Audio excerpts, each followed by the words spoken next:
She watched a human slay a monster barehanded, then asked to marry. The twin sons of Zorath hung low in the sky, casting long shadows across the cracked plains of Kyle where the dust never settled and the wind carried whispers of old wars. Among the jagged rocks stood Lyra, a tall alien woman of the Valan clan, her silver skin shimmering faintly under the fading light. Her eyes large and violet, scanning the horizon with quiet intensity. She had come alone against the warnings of her elders to witness the arrival of the off-worlders, the strange beings from a distant blue world called Earth. The Valans had heard rumors of them for cycles, now tales of their fragile bodies, their short lives, and their reckless courage. Most dismissed them as myths, but Lyra had always believed. A sudden tremor shook the ground. Lyra crouched low, her long fingers curling around the hilt of her plasma dagger. From the canyon below, a roar split the air, deep and guttural enough to rattle bone. Then it emerged, the Skarn, a nightmare of chitin and fang, its 6 legs tearing through stone as it charged toward the small human outpost perched on the ridge. The Skarn was ancient, older than most cities on Zorath, and no Valan warrior had ever faced one and lived. The humans, however, did not flee. 3 figures stood at the edge of the ridge. 2 raised energy rifles, but the third stepped forward alone. Lyra's breath caught. He was smaller than the others, his frame lean and unarmored save for a simple gray suit marked with strange symbols. His name, she would later learn, was Daniel. But in that moment he was just a human, a fragile thing of flesh and bone walking toward a beast that could crush a tank. The Skarn lunged. The humans fired, but their shots glanced off its armored hide. Daniel did not shoot. Instead, he sprinted straight at the creature, dodging its snapping jaws with impossible speed. He leapt onto its back, driving his elbow into a joint between plates of chitin. The Skarn shrieked, thrashing, but Daniel held on, climbing toward its head. With a cry that echoed across the canyon, he plunged his bare hands into the monster's eye sockets and tore. Black ichor sprayed the rocks. The Skarn collapsed, twitching, then still. Silence returned to the plains, broken only by the wind. Daniel stood over the carcass, breathing hard, his hands dripping with gore. He looked up then, as if sensing her presence, and met Lyra's gaze across the distance. She did not move. Her heart pounded. Not from fear, but from something deeper. Something she could not name. That night, Lyra approached the human camp. The others watched her with wary eyes, but Daniel stepped forward, wiping his hands on a cloth. He did not speak her language, nor she his, but they understood each other in gestures. She offered him a vial of healing gel from her belt. He accepted with a nod and a small smile that made her pulse quicken. Over the next few days, Lyra returned each evening. She learned his name and he learned hers. She taught him the Valan sign for respect, and he taught her the human word for friend. She watched him mend broken fences, carry water for the wounded, and share his rations with a young alien scavenger who had lost his clan. He was not like the warriors of her people who sought glory in battle. Daniel fought only when he had to, and always to protect. One evening, as the twin moons rose, Lyra sat beside him near the edge of camp. The stars above were countless and cold. She turned to him, her voice soft but clear. "I watched you kill the Skarn," she said in halting standard, the human tongue still strange on her lips. "No Valan has ever done such a thing. You used no weapon, only your hands." Why, he looked at his palms as if seeing them for the first time. "I did not think," she said. "It was there. It was hurting people. I just acted." She studied his face, the lines around his eyes, the quiet strength in his jaw. Among her people, strength was measured in kills and titles and the number of enemies crushed beneath one's heel. But Daniel's strength was different. It was quiet, steady, rooted in care, not conquest. In Valan tradition, she began slowly. When a warrior sees another whose spirit matches their own, they may ask to bind their lives. It is not done lightly. It is the highest honor. Daniel blinked. "You wanna marry me?" She nodded. "You face death without fear. You protect the weak. Your heart is true. I have never seen such a soul. I wish to walk beside you." He stared at her, stunned. Lyra felt a flicker of doubt. Perhaps she had misread him. Perhaps human customs were different. But then he smiled, that same small smile that made her feel seen. "I'm just a mechanic," she said quickly. "I fix ships." "I'm not a hero." "You are to me," she replied. Days passed. The humans prepared to leave Zorath, their mission complete. Lyra stood at the ramp of their vessel, her clan's elders watching from a distance, their disapproval heavy in the air. She had defied them. She had chosen an outsider, but she did not care. Daniel appeared at the top of the ramp. He held out his hand. "Come with us," he said. "Earth is not like Zorath. It's messy, loud, sometimes broken, but it's full of people like you." People who believe in doing what's right even when it's hard. Lyra looked back at her world, the red sands, the endless sky, the life she had always known. Then she looked at him, at the calloused hands that had torn a monster apart, not for glory but for others. She took his hand. As the ship lifted into the clouds, Lyra felt no fear, only wonder. She had watched a human slay a monster barehanded, and in that moment she had seen not just strength, but the kind of courage that changes worlds. And she had asked to marry him not because he was powerful, but because he was good. On Earth they would face challenges, language barriers, customs, misunderstandings. But every evening they would sit together under the stars, just as they had on Zorath, sharing stories in silence. And Lyra would remember the day she saw a human do the impossible and chose to believe in him. Years later, when their daughter asked how they met, Lyra would smile and say simply, "He killed a monster with his bare hands, and I knew right then he was the one." The girl would laugh, thinking it a fairy tale, but Lyra would wink and say some truths are stranger than stories. And in the quiet of their home on a quiet street in Ohio, Daniel would look at Lyra across the dinner table, her silver skin catching the light, her violet eyes still full of stars, and he would think how lucky he was that an alien woman from a world of dust and war had seen something in him worth loving. Life on Earth was not what Lyra expected. The air was thick with moisture, the skies often gray, and the cities loud with voices, machines, and music all at once. She stood on the porch of Daniel's small house in Columbus, Ohio, watching rain fall in soft sheets over rooftops and parked cars. Back on Zorath, rain was rare, a blessing that came once a decade. Here it was ordinary. She found beauty in that. Daniel worked at a repair shop, fixing everything from hover scooters to old combustion engines. He came home each evening smelling of oil and sweat, but always with a smile. Their home was modest, 2 bedrooms, a kitchen with mismatched chairs, and a garden Lyra had started in the backyard, filled with earth plants and a few hardy Valon seeds she had smuggled in her belt pouch. The neighbors were curious but kind. Mrs. Ellis next door brought over pies and asked about her silver skin. Lyra learned to say it was a genetic trait. The woman nodded as if that explained everything. Weeks turned to months. Lyra studied human customs through books, vids, and quiet observation. She learned to cook pasta, to drive a car, and to laugh at Daniel's terrible jokes, but she never forgot who she was. At night she practiced Valon meditation beneath the stars, even when clouds hid them. She kept her dagger close, not for violence, but for memory. One afternoon a message arrived. It was encrypted in old Alliance code, but Daniel recognized the sender. It was Captain Nora Bell from the Deep Range Patrol. She had been part of the original mission to Zorath. The message was brief, urgent. "Come to the orbital dock. Bring Lyra. It's about the Skarn." Daniel's face grew serious. He looked at Lyra. "You remember that thing I killed?" She nodded. "It was not just one," she said. "The Skarn do not travel alone. They hunt in broods. If one came to Zorath, others may follow." They took a shuttle to low orbit. The station was quiet, too quiet. Captain Bell met them in Bay 7. Her face drawn, her uniform stained. "We picked up a distress signal from Proxima Outpost," she said. "The entire crew is gone. Only one survivor." He kept screaming one word, "Skarn." Lyra's blood ran cold. "How long ago?" 3 days. "We sent a recon drone. Thermal shows movement inside the habitat. Large. Multiple. They're nesting." Daniel clenched his jaw. "Why tell us?" Because Bell looked at Lyra. "You're the only one who's seen one up close and lived. And you," she pointed to Daniel, "you're the only one who's killed one. We need you both." Lyra looked at Daniel. He did not hesitate. "What do you need?" Bell handed them gear. Light armor, pulse rifles, and a sonic emitter designed to disrupt chitin resonance. "It might slow them down. Won't kill them. Only you know how to do that."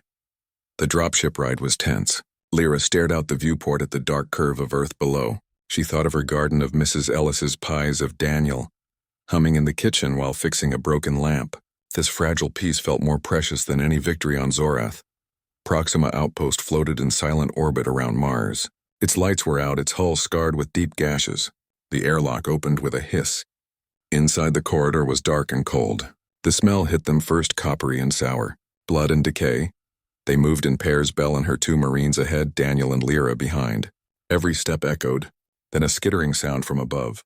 Lyra raised her hand. "Stop." From a ventilation shaft something dropped.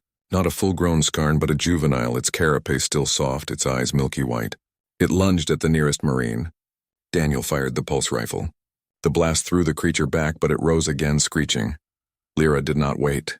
She drew her dagger and slashed across its throat, black fluid spraying. The thing collapsed, twitching. But the noise had drawn more. From every corridor, from every room they came. 6 of them. Fast and hungry, Belle and her team opened fire. Blue pulses lit the hall. One Skarn fell, its leg severed. Another took 3 shots to the chest before collapsing. But they kept coming. Daniel grabbed Lyra's arm. Fall back. They retreated to the central hub, sealing the blast doors behind them. The Skarn slammed against the metal. It would not hold long. We can't kill them all, Belle panted. There's too many. Lyra looked around the room. Her eyes landed on the reactor core access panel. An idea formed. Skarn are drawn to heat, she said. Their eggs need warmth to hatch. That's why they took the outpost. It's warm here. Daniel understood. You want to lure them to the core. If we overload it, the blast will vaporize everything within 50 meters, including us unless we move fast. Belle shook her head. The failsafes are locked. It would take hours to bypass. Not if you have a Valen resonance key, Lyra said, pulling a small crystal from her neck. It was her mother's, a relic from the old wars. It could sync with any energy core. She moved to the panel and pressed the crystal to the interface. Lights flickered. The system accepted it. How long, she asked Daniel. 3 minutes once it starts. Do it, Lyra said. Daniel nodded and entered the command. A deep hum filled the room. Red lights flashed. The Skarn outside grew frantic, sensing the rising heat. Go, Belle yelled. They ran, down service tunnels, through maintenance shafts toward the emergency dock. Behind them, the hum grew to a roar. The walls shook. Lyra's legs burned, but she did not slow. Daniel stayed beside her, his hand brushing hers as they sprinted. They reached the escape pod just as the core detonated. A wave of light and heat swallowed the outpost. The pod shuddered, then launched free. They watched from the viewport as Proxima Outpost vanished in a silent fireball. Silence filled the pod. Belle slumped against the wall, breathing hard. The Marines were gone. Only 4 of them remained. Daniel turned to Lyra. You saved us. You trusted me, she said. Back on Earth, they were debriefed quietly. The Alliance wanted no panic. The Skarn threat was classified. Daniel returned to his shop, but things were different now. He carried the weight of what he had done and what he might have to do again. Lyra noticed the change. He was quieter, more distant. One night, she found him in the garage, staring at his hands. They're not just monsters, she said softly. They're a plague, and we stopped one nest, but others may come. He looked up. What if I can't do it again? You will, she said, because you are not alone. She took his hands in hers. They were rough, scarred from work and battle, but they were kind hands. The kind that fixed broken things. The kind that protected. Weeks later, Lyra received a signal. It was faint and coded in Valen war chant. Her people were calling. The Skarn had reached the outer colonies. Entire clans had vanished. The elders who once scorned her now begged for her help, and for the human who killed the beast. She told Daniel that night. He did not argue. He packed a bag filled with tools, rations, and his old gray suit. I'm coming with you, he said. But Earth is your home. You are my home, he replied. They left on a freighter bound for the Rim. Mrs. Ellis cried and gave Lyra one last pie. Captain Bell saluted them from the dock. As the ship jumped to warp, Lyra leaned against Daniel, watching. Stars blur into streaks of light. You know, she said, this might be a one-way trip. Then we'll make it count, he said. On the journey, she taught him Valen battle chants. He taught her old Earth songs about rivers and roads. They shared dreams of a future where monsters did not lurk in the dark, and where love could bridge galaxies. When they arrived at the Valon homeworld, the sky was red with smoke. Cities burned. But the people did not cower. They gathered in the central plaza as Lyra and Daniel stepped from the ramp. The elders bowed. The warriors raised their blades in salute. A young Valen girl ran forward and pressed a flower into Daniel's hand. He smiled and tucked it behind Lyra's ear. The Skarn came at dusk. Not dozens, but hundreds. They poured from the eastern canyons, a tide of chitin and hunger. The Valens formed a line, shields raised, voices chanting. Daniel stood at the center, Lyra at his side. This time he had a plan. They had brought the sonic emitter modified with Valen tech. It would not kill, but it would stun. Long enough. As the horde charged, Daniel activated the device. A high-pitched whine filled the air. The Skarn faltered, their limbs locking. In that moment, Lyra led the charge. Valen warriors surged forward, blades flashing. Daniel did not fight from the back. He moved among them, pulling the wounded to safety, smashing Skarn joints with a reinforced pipe. When a beast broke through the line, he met it head-on, not with bare hands this time, but with purpose. He drove a plasma spike through its skull and roared. The battle lasted hours, but by dawn the field was still. The Skarn were gone. The Valens had won. Afterward, the High Elder approached. "You have given us hope," he said to Daniel. "You are no longer outsider. You are Valen by heart."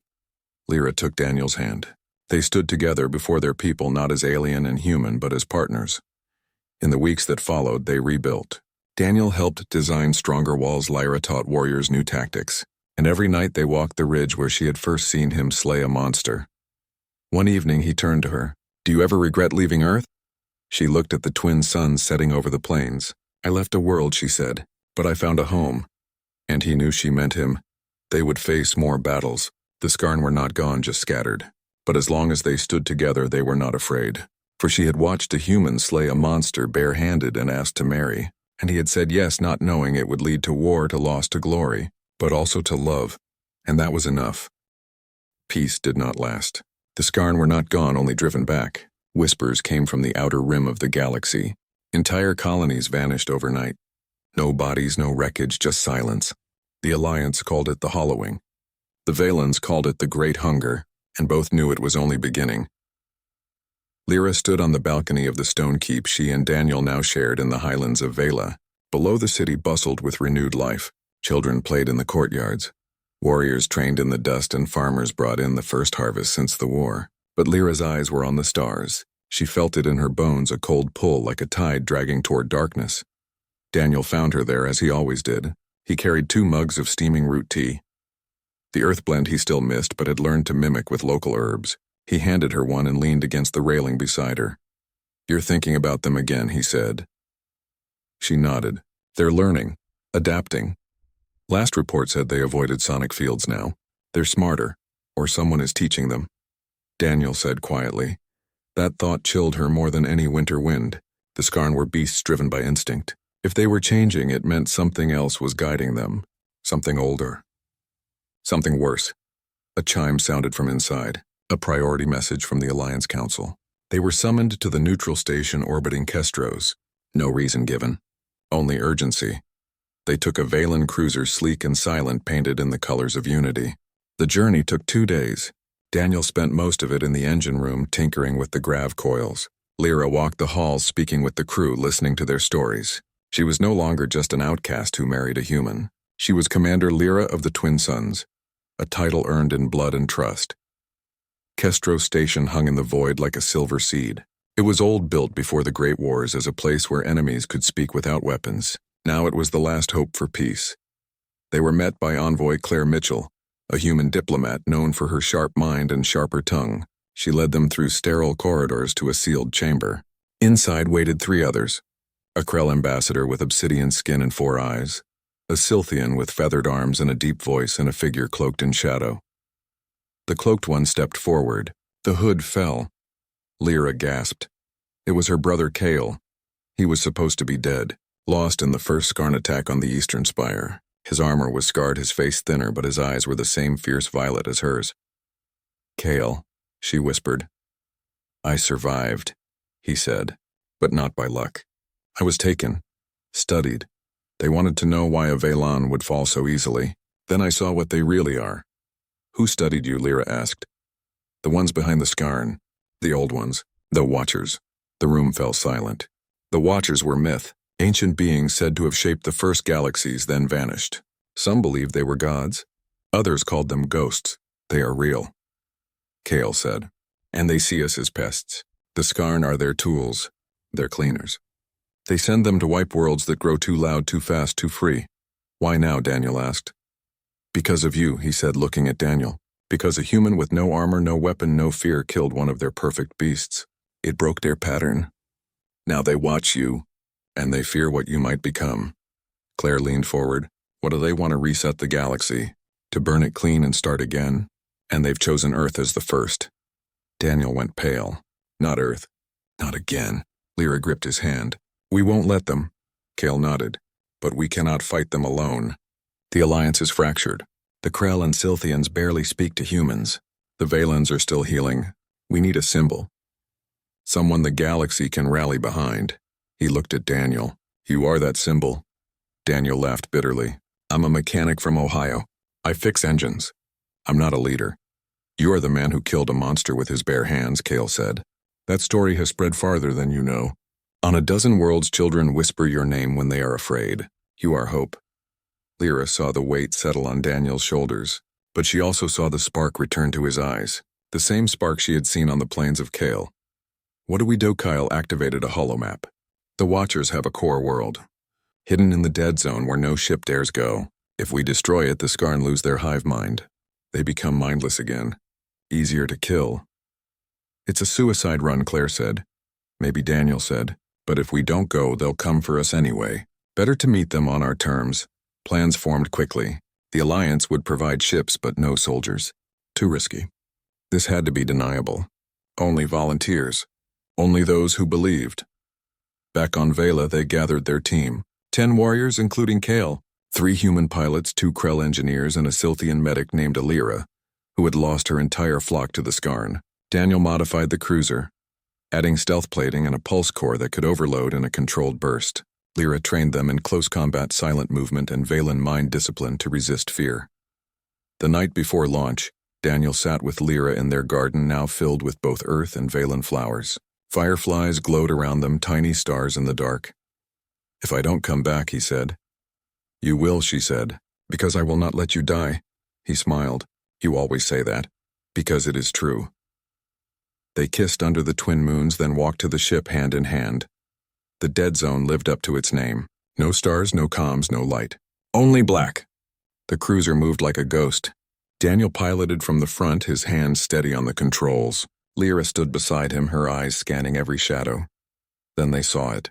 A world of obsidian and bone. The Watcher core. It pulsed with a sickly green light. Skarn swarmed its surface like ants on rot. We have one shot, Daniel said. Get in, drop the core charge, get out. They breached the atmosphere. Alarms blared. Skarn launched from the surface.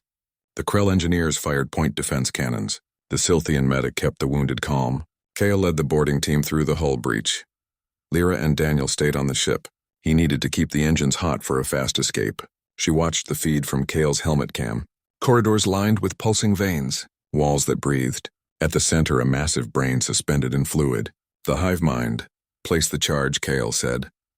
Then the Watchers appeared, not as monsters but as figures of light, tall and faceless. They did not speak. They simply reached out. Kyle screamed as his mind was torn open. One by one, the team fell not dead but empty. Only Daniel and Lyra remained on the ship. The charge was armed, but no one was left to trigger it. I have to go, Lyra said. No. Daniel grabbed her arm. It's a trap, I know, but if we do nothing, they win. She kissed him quickly, then leapt into the drop pod. It slammed into the core structure. She ran through the halls, her dagger in hand. The Watchers turned to her. Their light burned her skin, but she did not stop. She reached the chamber. Kale lay on the floor, eyes open but blank. The charge blinked red. 10 seconds, she activated the remote, then turned to face the Watchers. You think you own life, she said in Valen, but life chooses its own path. The explosion lit the dead zone like a new sun. The cruiser shook. Daniel pulled up, hard tears streaming down his face. He thought he had lost her. Then a signal, weak but clear, a Valen homing beacon. He dove back through the fire. Lyra crawled from the rubble, her body broken but alive. Daniel carried her to the ship. They fled as the core world collapsed behind them. Weeks later, they returned to Vela as heroes. Kale did not wake, but he breathed. The Skarn were scattered mindless. The galaxy was safe for now. Daniel stood before the Alliance Council and refused every medal. All he asked for was a quiet life and a garden. Lyra walked with him through the fields as the sun set. Their daughter ran ahead chasing fireflies. You did it, she said. We did it, he replied. And somewhere in the stars the Watchers waited. But for now there was peace, and love and home. Years passed like river water, smooth and steady. Lyra and Daniel built a life not in palaces or war rooms, but in a stone house on the edge of the Valan Highlands, where the wind carried the scent of blooming skyroot and the laughter of their daughter Maeve. She was 7 now, with her father's brown eyes and her mother's silver skin that shimmered faintly in moonlight. She spoke 3 languages by accident and could fix a plasma coil before she could tie her shoes. Daniel said she got that from him. Lyra said she got the stubbornness from both. Peace had held. The Skarn still roamed the outer dark. But without the hive mind, they were just beasts hunted by scavengers and contained by frontier patrols. The Watchers had not returned. Some said they were gone for good. Others whispered they were only waiting. Lyra never stopped watching the stars. One morning, Maeve found a strange stone in the garden. It was black, smooth, and warm to the touch. When she held it, the air around her hummed.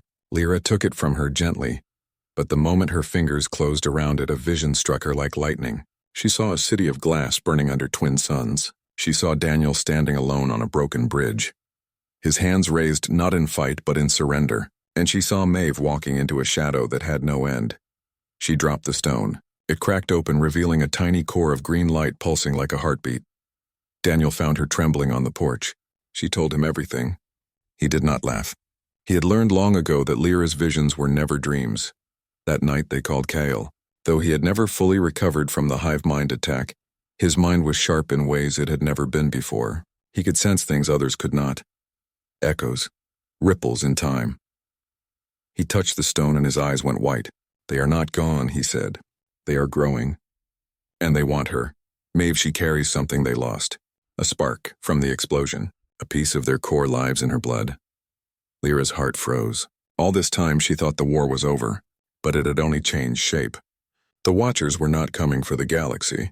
They were coming for her child. Daniel made a decision that same night. They would leave Vela, not to hide but to prepare. If Maeve held a piece of the hive core, then she might also hold the key to ending the Watchers forever. But she needed training, not just in combat but in control, in understanding what she was. They packed quietly. Only Kale knew they were going. They took a small ship Daniel had rebuilt from scrap named the Wayfarer. No weapons, no markings, just speed and silence.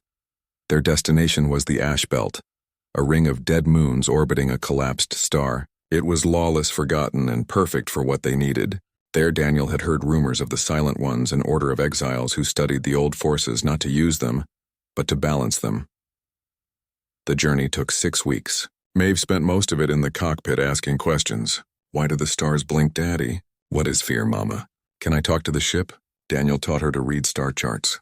Lyra taught her to breathe through visions. And slowly Maeve learned to hold the hum inside her without letting it take over. They found the Silent Ones not in a temple but in the hollowed-out core of a dead moon. The entrance was a crack in the rock no bigger than a door. Inside it opened into a vast cavern lit by bioluminescent moss. Figures moved in silence. Their faces covered their steps, soundless. Their leader was a woman named Alira. Not the Silthian medic from before, but another of the same name, as if the universe liked echoes. She was old, her skin like cracked leather. Her eyes milky but seeing. She looked at Maeve and nodded once. She is the bridge, Alira said. Not weapon, not victim. Bridge. For months they trained. Maeve learned to listen to the hum not as noise but as language. She could calm storms in a cup of water. She could make broken circuits sing. But the Watchers felt her too. Sometimes at night the ship's sensors would pick up faint pulses from deep space, getting closer. One evening Maeve sat with Daniel on the moon's surface watching the collapsed star swirl in silent fury. Do I have to fight them, she asked. Not if you don't want to, he said. But you might have to choose. And choosing is harder than fighting. I don't want to be a weapon. You're not, he said. You're my daughter. And that's enough. Back inside, Lyra spoke with Alira. How do we stop them for good? You cannot kill a thought, Alira said. But you can change it. The Watchers see life as chaos. They want order, silence. But silence is death. You must show them that noise life mess is beautiful. How? Through her? Through love. Through sacrifice that asks for nothing in return. Lyra understood. It was not about power. It was about offering something the Watchers had never known. The pulses grew stronger. One day the sensors screamed. A ship unlike any they had seen emerged from the void. It was not metal but living, crystal-shifting shape as it moved. The Watchers had found them. Daniel powered up the Wayfarer. We run, Maeve said. It's time. Lyra knelt before her. Are you sure? I'm scared, Mama, but I'm ready. They met the Watcher ship in open space. It did not attack. It simply waited. Maeve stepped into the comms chamber alone. The others watched from the bridge. She did not speak in words. She opened her mind and sent not a message but a memory. Her father teaching her to plant seeds. Her mother singing a Valen lullaby. The taste of pie from earth. The feel of wind on her face. The joy of fixing something broken and making it work again. The Watcher ship pulsed. Then it changed. The crystal softened. Patterns formed like faces. Then voices came not in sound but in feeling. Confusion. Wonder. Longing. They had never felt love, never known connection, and now they did. The ship turned and left. Not in defeat but in search. They would not return as destroyers but as seekers. Silence filled the wayfarer. Daniel pulled Maeve into his arms. Lyra watched tears in her eyes. "You showed them what we are," she whispered. "I showed them what you taught me," Maeve said. They returned to Vela not as warriors but as teachers. Maeve began to speak with others who carried strange gifts. Daniel opened a school for mechanics and dreamers. Lyra worked with the elders to rewrite the old laws to include not just strength, but compassion. Years later, when Maeve was grown, she stood on the same ridge where her mother had first seen Daniel slay a monster. A young Valen boy asked her how she saved the galaxy. "I didn't," she said. "I just reminded them we're not alone, and far away in the deep dark." A crystal ship drifted near a blue world, listening to the songs of children laughing and knowing for the first time what it meant to hope. Daniel and Lyra sat on their porch watching the twin suns set. Their hands still found each other after all this time. They had faced monsters, gods, and the end of worlds, but their greatest victory was this quiet moment, this simple love that had changed everything. And that was enough. The quiet did not last, not because of war or monsters, but because peace has its own weight. Daniel felt it first in his hands. They shook now when he held a wrench, not from fear but from age. His hair had gone white at the temples and his steps were slower on the garden path. Lyra saw it too but said nothing. Among the Valens, aging was honored, but on Earth it was feared. She did not want him to feel less. Maeve was gone most days. She traveled the rim teaching others how to listen to the hum inside them. She had students on 6 worlds and a ship that sang when she flew it. She called it the lullaby. Daniel smiled every time he heard that name.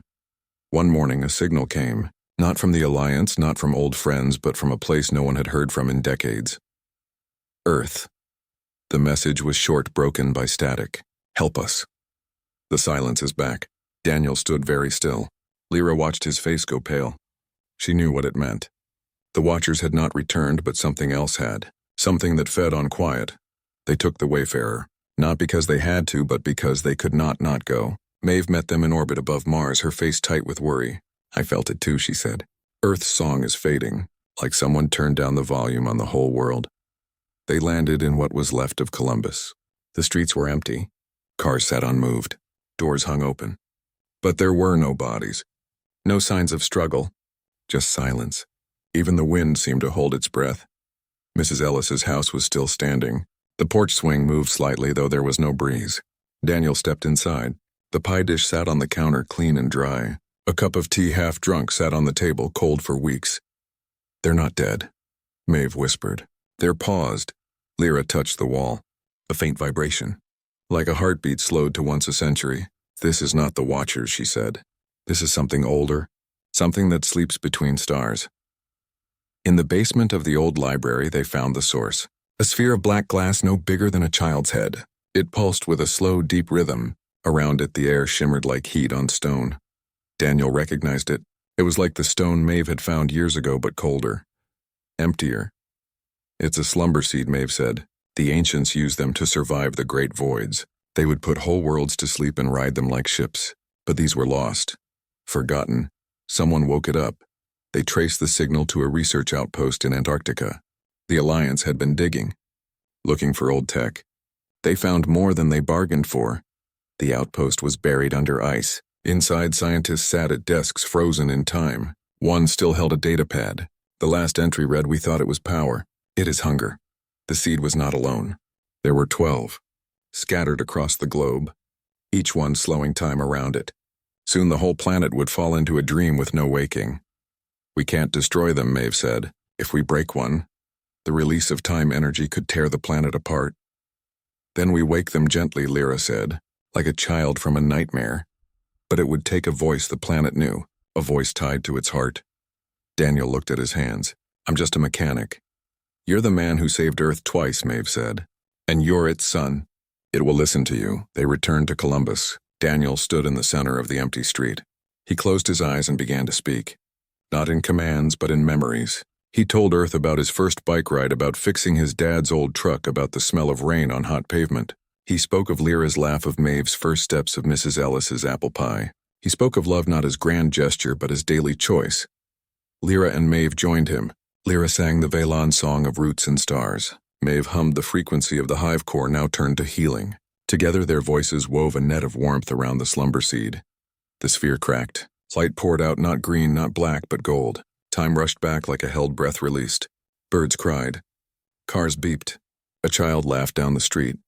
People blinked awake, confused but unharmed. Mrs. Ellis opened her door and gasped. "Daniel," she cried, running to him. "We dreamed of you." He held her tight, tears on his cheeks. "I'm home," he said. The other seeds were easier once the first was free. Maeve led teams to each site. Lyra worked with Earth governments to seal the ancient vaults. Daniel stayed in Columbus, helping rebuild what fear had broken. But the work changed him. He slept more. His hands no longer shook, but they moved slower, as if carrying the weight of all he had done. One evening, Lyra found him sitting on the porch staring at the sky. "I think it's time," she said. He nodded. Not with sadness, but peace. "I've lived 2 lifetimes. More than most. I'm ready." "Not yet," she said. "Not while I still draw breath." They returned to Vela. Daniel's health faded like sunset. Maeve came home. So did old friends. Captain Bell, now retired, brought a bottle of Earth whiskey. Kale sat by the fire and told stories of the old wars. Even Elira, the silent one, came and placed a hand on Daniel's forehead. Her touch was cool like mountain stream. On his last day, the twin suns shone bright. Daniel sat in the garden, surrounded by flowers from Earth and Vela. Maeve held one hand, Lyra the other. He smiled. "Tell them I was just a mechanic," Lyra whispered. "Tell them you were everything," she replied. He closed his eyes. His breath slowed, then stopped. The wind stilled for a moment, as if the world held its breath. Then a bird sang.